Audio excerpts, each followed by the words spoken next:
నిన్ను పోషించడం నా వల్ల కాదు నైనా. ఒకటి సావనైనా సావు, లేదంటే ఇంట్లో నుంచి బయటెళ్ళు. ఒంట్లో ఓపిక లేదు, సూపు సరిగ్గా కనపడడం లేదు, బయటికి తరివేసి ఎట్ట బతికేదనైనా. బతకపోతే సావు.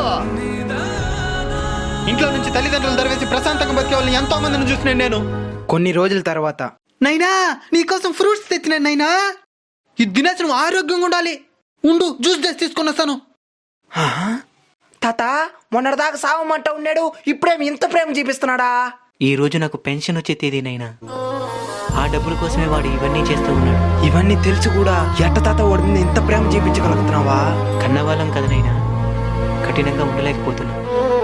మా అలాంటి ముస్లిం వాళ్ళందరూ మీ పెళ్ళిళ్ళు చూసి చనిపోవాలని ఎందుకు ఆశపడతామో తెలుసానైనా? మేము సచ్చినా మిమ్మల్ని చూసుకోవడానికి ఒక తోడు ఏర్పడిందని ప్రశాంతంగా చావడానికేనైనా. తల్లిదండ్రుల్ని బతుకున్నప్పుడే బాగా చూసుకున్నైనా చనిపోయిన తర్వాత చూసుకోవాలనుకున్నా మా ఫోటో